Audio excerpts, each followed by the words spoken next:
ওখান থেকে শিখে ফেলবে এবং তাদের জীবনের একটা এক্সপেরিয়েন্স হয়ে যাবে, এটা তাদের অভিজ্ঞতা হয়ে যাবে। যখন আপনি বা আমি ইন্তেকাল করব, তখন তারা আমাদের এই এক্সপেরিয়েন্সগুলো স্মরণ করে করে কান্না করবে। লাভ কি হবে জানেন? ভালো কাজ, ওয়াবতাগু ইলাইহিল ওয়াসিলা, ওয়াসিলা তালাশ করার জন্য বলেছে। সেই ওয়াসিলা কি? আবার তাফসিরের কিতাবগুলো ঘাটে, তাফসিরের কিতাবগুলোর মধ্যে ওয়াসিলা তালাশ করার বেশ কয়েকটা অর্থ আছে। তার মধ্যে অন্যতম একটা অর্থ হলো আপনি যে ভালো কাজগুলো করেছেন সেগুলো স্মরণ করে করে আল্লাহর দরবারে দোয়া করা।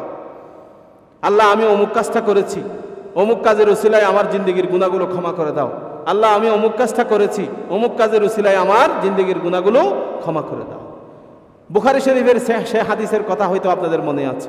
রাসূলুল্লাহ সাল্লাল্লাহু আলাইহি ওয়াসাল্লাম বলেছিলেন, বনী ইসরাঈলের 3 ব্যক্তি এক সময় বেরিয়ে গিয়েছে, বেরিয়ে অথবা কোনো সফরকালে ওনারা কোনো একটা গুহার মধ্যে অবস্থান করেছিল।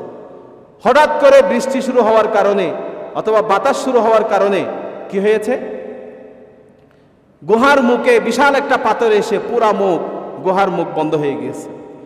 ওনারা 3 জন হাজারো চেষ্টা করার পরে কোনোভাবেই গুহার ওনারা মুখ থেকে এই পাথর আর কোনোভাবেই ছড়াতে পারছেন না। ওই সময়ে ওনাদের মধ্যে একজন আছে, বলেছেন যে একটা কাজ করো, সবাই মিলে আল্লাহর দরবারে ওই সমস্ত কাজগুলো স্মরণ করে দোয়া করি যে সমস্ত কাজগুলো আমাদের জিন্দগিতে গুরুত্বপূর্ণ কাজ বা সওয়াবের কাজ হিসাবে করেছে। তো একজন ওই সময়ে দোয়া করছেন, আল্লাহ, আমি আমার মা বাবাকে এত বেশি ভালোবাসতাম, প্রতি রাতে আমি আমার ছাগল থেকে দুধ দহন করে এনে আগে আমার মা বাবাকে খাওয়াতাম, তারপরে আমার বাচ্চাদেরকে আমি খাওয়াতাম। এখন এক রাতে আমার মা বাবা আগে ঘুমিয়ে গিয়েছিল, ঘুমিয়ে যাওয়ার কারণে আমার বাচ্চারা কান্না করতে করতে খুব কান্না করেছে।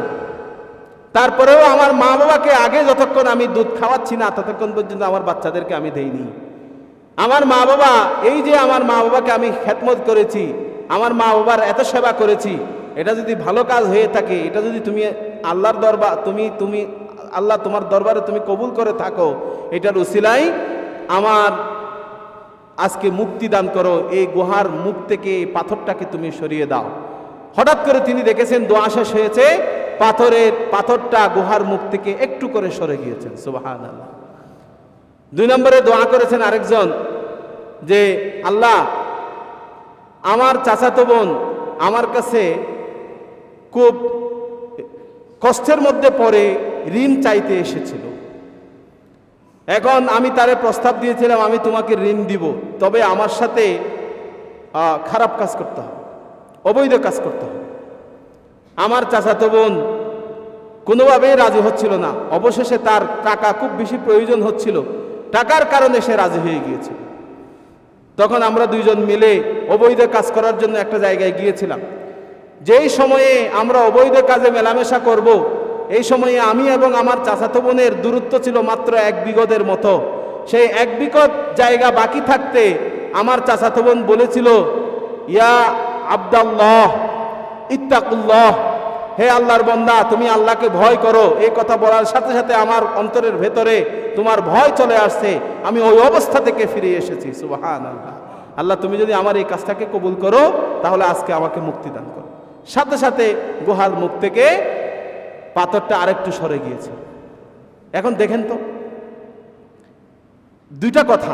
1 নম্বর কথা হলো, কোন সময়ে উনি নিজেকে জেনার মতো একটা ভয়ঙ্কর গুনার কাছ থেকে বিরত রেখেছেন, যে সময়ে কোনোভাবেই একজন পুরুষ নিজেকে কন্ট্রোল করা সম্ভব না, ওই সময়ে আল্লাহর ভয়ে উনি এত বড় গুনাহ থেকে সরে এসেছিলেন।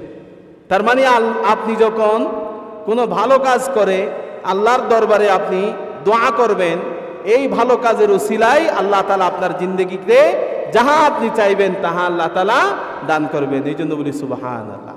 এই জন্য ভালো কাজ করে আল্লাহর দরবারে দোয়া করতে হবে, আল্লাহ, আমি অমুক কাজ করেছি,